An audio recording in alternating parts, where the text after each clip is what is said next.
Hi guys, it's Angie with Fun Endeavors Tie-Dye Lab. Today I'm going to make a couple of ice-dyed colander spirals. I bought a couple of different kinds of painter's tape, and I'm going to try the different kinds of tape on the two spirals that I'm making. I'm still trying to get the technique of using tape to hold the folds for the spirals in place. To spiral the shirt, I have it turned inside out, and I have the face or the front of the shirt facing down against the table. Normally, whenever I spiral a shirt, one side of the spiral ends up looking cleaner and prettier with tighter, nicer folds, and that's normally the side that's against the table. So I'm going to place the front of the shirt against the table, then I'm going to use a washable marker and make myself a mark where I'd like for the center of the spiral to be. I'm going to place my mark in the center of the shirt just about level with the armpit of the shirt, just a little bit below that. Then I'm going to attach a pair of locking tweezers to that mark, and over the top of my locking tweezers, I'm going to put a microwavable splatter guard, and I'm going to place the flat side or the top of the splatter guard against the shirt. That way, whenever I turn my locking tweezers and form extra folds with my other hand, most of those folds are going to be about the same height because that flat edge or the flat side of the microwavable splatter guard is going to keep those folds about the same size or height.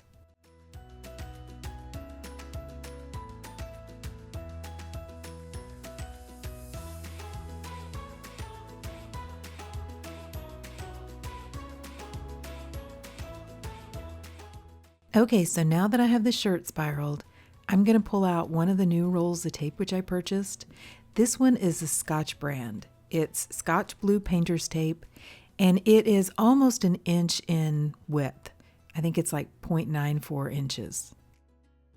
I'm going to use a little metal clip which I purchased from the Dollar Tree dollar store and clip one end of this painter's tape to the shirt. Because the shirt's damp, the tape is not wanting to stick to the fabric, which is totally understandable. So the clip is going to hold the tape onto the fabric, and then once I wrap the tape around the outer edge of the shirt, I can attach the tape to itself, and then that'll hold together better. I'm trying to find a technique to kind of hold the folds in place while I'm wrapping the tape around the outer edge. My hands are not really large, and so I've tried using the microwavable splatter guard, just leaving that on top and being able to push down or hold down on the splatter guard, but I'm not really happy with that technique either. So I'm going to get this though. I am determined to make it work where this flows smoothly for me because I really think it is easier. You don't have the rubber bands in the way, and it just makes it a little bit easier when you go to apply the dye. This time when I took the splatter guard off, the tape had kind of stuck to the splatter guard, so it came undone.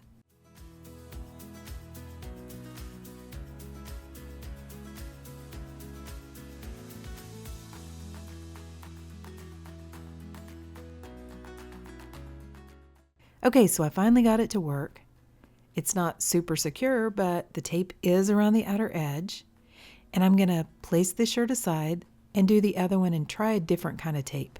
See if I have better success with that.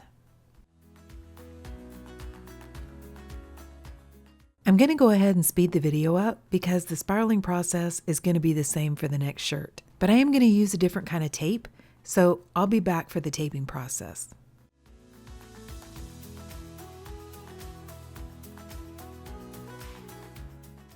Okay, so the tape that I'm using for this one is a Duck brand. It's called Duck Clean Release, and it's the same size as the other tape, so it's almost an inch wide.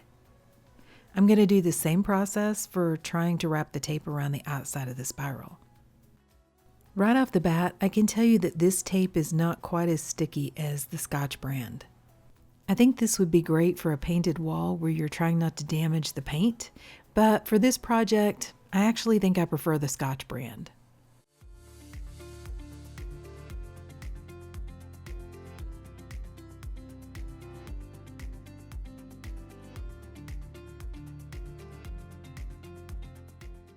Okay, so I finally have this spiral taped as well, and the tape is holding the folds in place, but it's not super sturdy where I can lift the spiral up off of the table and move it around a lot. So what I'm going to do instead is I have some little metal shelves, and I'm going to slide the shirts off of the edge of the table and onto these shelves. That way I'm not going to handle them a lot and I'm not going to mess up my spirals. I'm going to place a colander from the Dollar Tree Dollar Store on top of the shirt right in the middle, and then I'm going to flip it upside down so that the front of the shirt is what's now facing up. That's where I'm going to apply the dye. Then I'm going to place the colanders back on top of these little metal racks. Now I'm going to place each metal rack down inside of a plastic tote. This will catch any of the runoff from the melting ice that's mixing with the dye. And I know it may seem odd, but once I have the spiral inside of the plastic tote, I'm actually going to take the tape away. So I spent all that time getting the spirals nice and taped up, only to remove the tape. Because one thing I've been working on too with the colander spirals is opening up the folds just a little bit so that I can get a better dye flow at the edges. I do want to kind of keep my spiral shape though, so I'm going to grab some of my hemostats and I'm going to attach those to this metal rack and kind of try to hold a little bit of the spiral shape.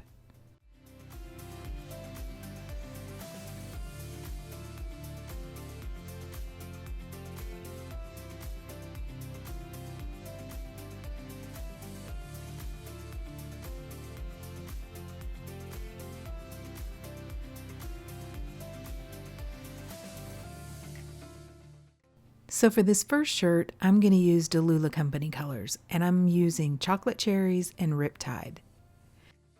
I'm starting with the Chocolate Cherries, and I'm going to make a line of chocolate cherries going across the shirt and through the center of the spiral.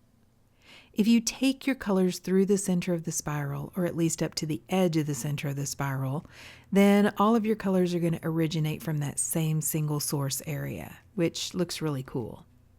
Then I'm going to do another line of the chocolate cherries perpendicular to the line that I just did on the shirt.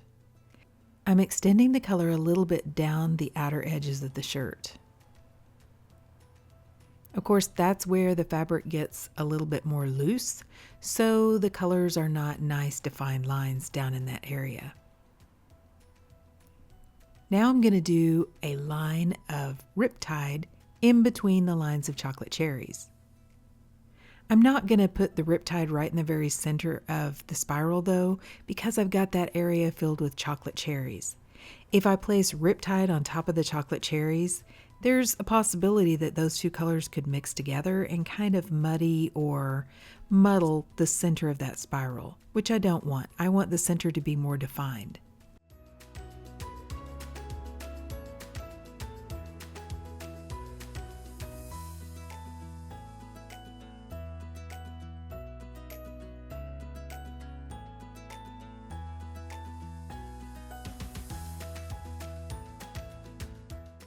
Okay, so now over the top of the dye, I'm going to apply a little bit of additional dry soda ash. Then to apply the ice to the top of the spiral, I'm going to use another colander just like the one that I put the shirt on, place the ice inside the colander, and place the colander on top of the spiral. So when I initially started doing colander spirals, I had a lot of fails. I had spirals that fell off of the colander. I had spirals that the ice kind of melted in a wonky way unevenly and it pulled the shirt off the colander. I had colanders just fall. But really, this setup works great for me. I saw Scott Walker from Rad Dyes use this setup and I already had the colanders, so I tried it and it has made a huge difference. It works so well. Okay, so I'm using a few different colors on this spiral. I'm going to go ahead and do the same process where I take the tape away from the outer edge and let the folds fall open just a little bit. I'm going to use some hemostats to kind of keep those folds a little bit in place though.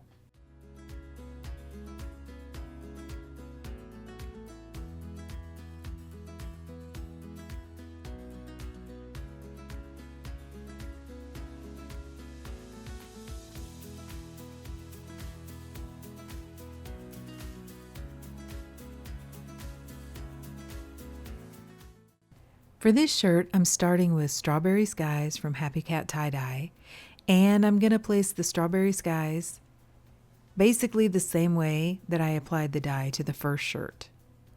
I'm going to go through the center of the spiral, and I'm going to make 2 perpendicular lines on the shirt. Then in the other 4 spaces, I'm going to use cornflower blue from Dharma in 2 of those spaces, and I'm going to use Spanish lavender, which was one of Dharma's muck dyes, in the other 2 spaces. The Spanish lavender is no longer available. That's one that was just a special muck dye that they produced, and they can't remake that color. Cornflower blue is one of the special order colors, and that one they do still sell. You can either purchase it from Dharma in really large quantities, or people purchase the large quantities and then repackage them down to sell them, and they sell them in a group called Tie-Dye Supplies Marketplace, which is out on Facebook. I've left a link to that Facebook page down below this video in the description. So once I have the ice on both of the shirts, I'm going to place them aside and allow the ice to melt. After the ice melted on both of the shirts, I came back, lifted up the colander, and kind of looked at the top of the spiral. On the spiral that I just applied the dye to, that has the strawberry skies, cornflower, and Spanish lavender, there was a little bit of white left sitting on top, and I had quite a bit of undissolved dye on top of the spiral portion. On the other shirt, I still had a little bit of undissolved dye, but not a lot. So I went ahead, placed the colanders back on each of the shirts, and added just a little bit more ice down inside of the colander. Once that ice melted, I went ahead and took the colanders off of the shirts and left the shirts to process for about 36 hours before I began rinsing them. I've included a bunch of process photos so you can see what the shirts looked like as the ice melted and ran down through the shirts and out toward the edges of that fabric.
Okay, so to rinse the shirts, I took them to my utility sink and I began rinsing them in cold water to rinse out the soda ash.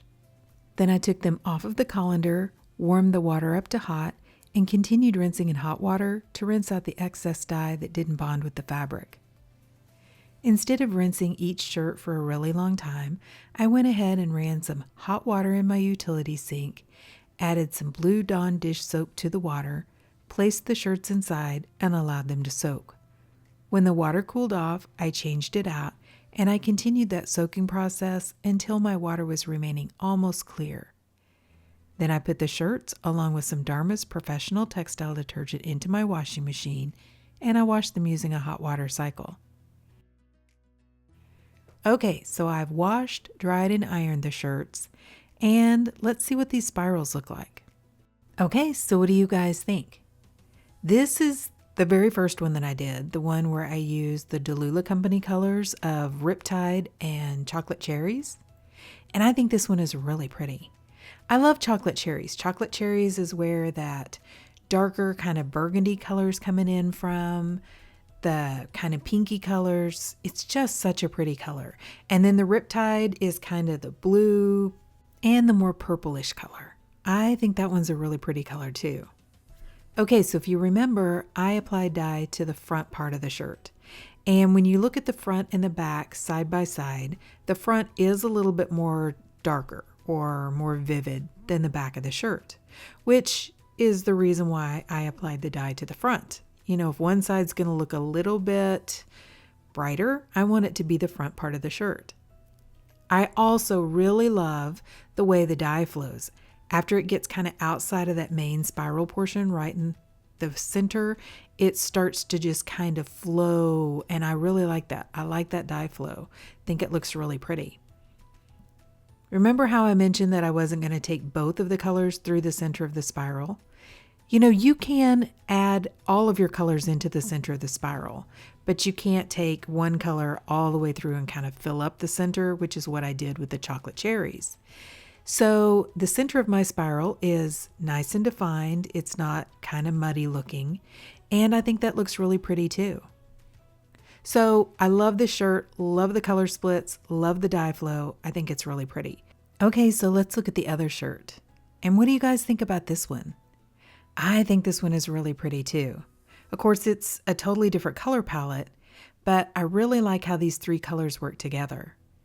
Strawberry Skies has got a lot of colors. It's got purples and pinks and blues, so I thought that all of these colors would blend well on this shirt.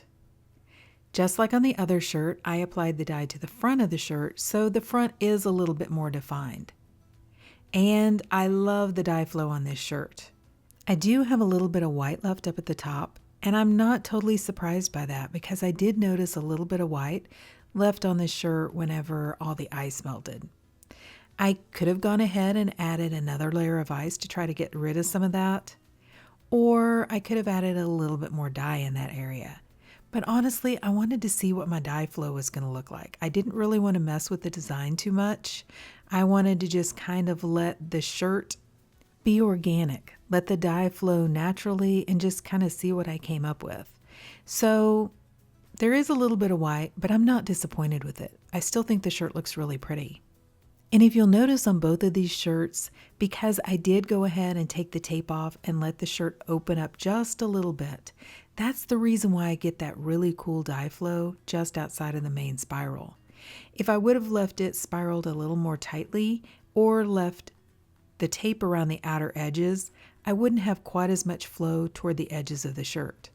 With these colander spirals, I've been trying to experiment a little bit with my dye application as well.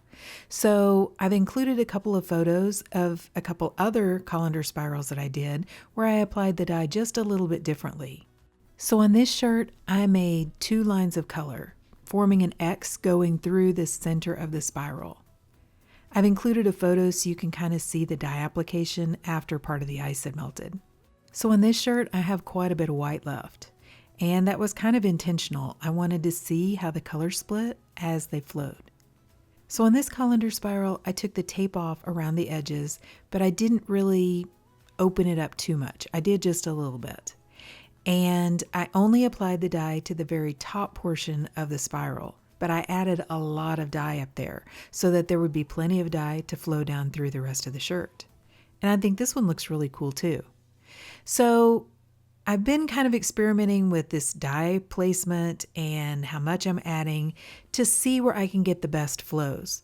And so far, I think the shirts that I did today have the flows that I like the best. I mean, don't get me wrong, I like the other colander spirals, and I think they're really pretty, but I like the dye flow on these. And I left enough space between the colors that they could move a little bit. Some of the splits could come out. And when I opened them up just a little bit down at the bottom, that allowed that really cool dye flow at the edge of the shirt. So I really think that this is my favorite so far. But what about you guys? Which dye application method is your favorite? Please drop me some comments down below and let me know. And if you've enjoyed the video, I sure would appreciate it if you would like it and if you'd subscribe to my YouTube channel. If you'll hit the bell, you'll receive a notification whenever I upload a new video. Thank you all for watching, and I hope you have a great day.